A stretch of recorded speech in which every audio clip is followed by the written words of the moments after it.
What's up, YouTube? It is your main man, Mr. Brooklyn, with another video on some news in the squared circle. It is roughly about 12 hours after the Crawford Spence fight, and I just felt like I had to make a video on a sort of a recap of the fight because it's just amazing the turn of events that happened in this fight last night. I know I promised I'd be making a video sometime in early to mid-August, but I said, you know what? Scratch that. I'm gonna do a video on what happened in the fight. So I just want to let it be known that yes, I did pick Errol Spence to win, and I'm pretty sure by now most of you know that Terrence Crawford won the fight, and the fight was like completely opposite to what I thought was going to happen. I thought that Spence would be the aggressor and Crawford would be backing down and Crawford would start slow. He didn't really start slow. I mean, in the first round, he kind of started slow. You know, he kind of looked like the same old Crawford that we saw all the time. But then from the second round onward, it was like we saw a completely new, different version of Terrence Crawford, even having Spence back up, something that we have never seen before. We never saw uh, Errol Spence backing up before. Also, Terrence Crawford did something that I never saw either. Not just starting off a little bit quicker than he usually does and a little bit more aggressive than he usually does, but he stayed in southpaw the entire fight. He usually switches from time to time.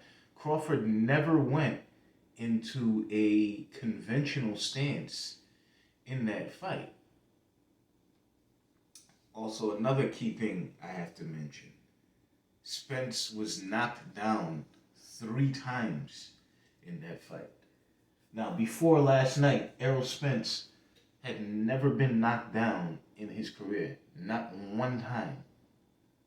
Last night, Errol Spence, for the first time, got knocked down in the second round in that fight against Terrence Crawford with a jab.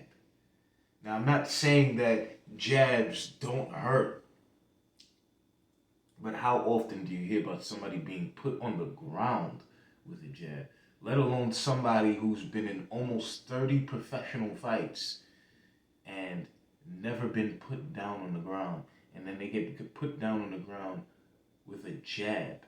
And Terrence Crawford's jab was on point. And you know something? This is why coaches and fighters and pretty much anyone who knows something about boxing, they will tell you they will tell you straight up that the jab is the most important punch, and Crawford showed it last night. He was landing punches at will, and Spence sort of had the same setup all night. He was just doubling up on his right hand jab, and then he was coming with a nice overhand right or a big right, big left, overhand left, or a left hook to the body, and it just wasn't working. Crawford was just landing punches at will, countering everything. It was like whatever Errol Spence had for him, Crawford had the answer to it. And that was the best performance I ever saw in Terrence Crawford's career. I've seen Terrence Crawford. The first time I ever saw Terrence Crawford fight was back in, I believe, 2012, I believe it was. 2012 or 13, I believe it was the first time I ever saw Terrence Crawford fight. But I didn't really start paying attention to him until 2014 when he fought Yuriorkis Gamboa, when Gamboa was pretty much winning that fight for a good amount of time, and Crawford came back and closed him.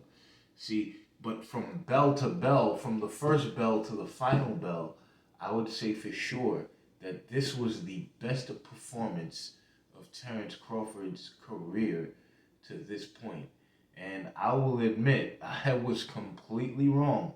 I didn't think Crawford would fight the way that he was going to fight last night, and he surprised me. Much respect to Terrence Crawford. We now have an undisputed welterweight champion for the first time in nearly 2 decades. Now, Errol Spence was asked last night if he would have a rematch with Terrence Crawford, and he did say yes, but he said he'd do it at 154 pounds, which I can understand. Errol Spence Jr. has been fighting at 147 pounds since 2012. That's 11 years of having to make the same weight, so I would definitely understand his situation. He wants to move up, and I believe Crawford has no problem with fighting Spence at 154 pounds. And it's about time that Spence moves up. He did say he wanted to move up, but he wanted this fight with Crawford first. Now that he's had the fight with Crawford, he's going to move up to 154 pounds. That's a pretty stacked division. And I think that Spence can dominate in that position, in that division. But one thing I will say is that he did not look like himself last night. Spence did not look good at all last night. So if what happened last night is just a little bit of a taste of the future for Errol Spence in the ring, then I'd say it's time to consider hanging him up. Spence has had a great career, and boxing is a dangerous game. It's not a game, as a matter of fact, and it's very, very dangerous, and you can get hurt. And if you're not into it, you're not 100% into it, then there's no reason for you to even be out there in that ring, because some bad things can happen, and it can even be fatal. So much respect to both warriors, Errol Spence and Terrence Crawford. And once again, congratulations to Terrence Crawford for becoming the first undisputed welterweight champion in the four-belt era.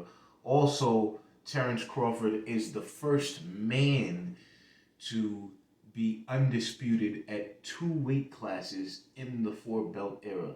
The first person to do it was Clarissa Shields, and now Terrence Crawford joins Clarissa Shields as the only 2 people to do it. Terrence Crawford, again, is the first man to do it. So congratulations to Terrence Crawford on the new achievements. You definitely proved me wrong, brother.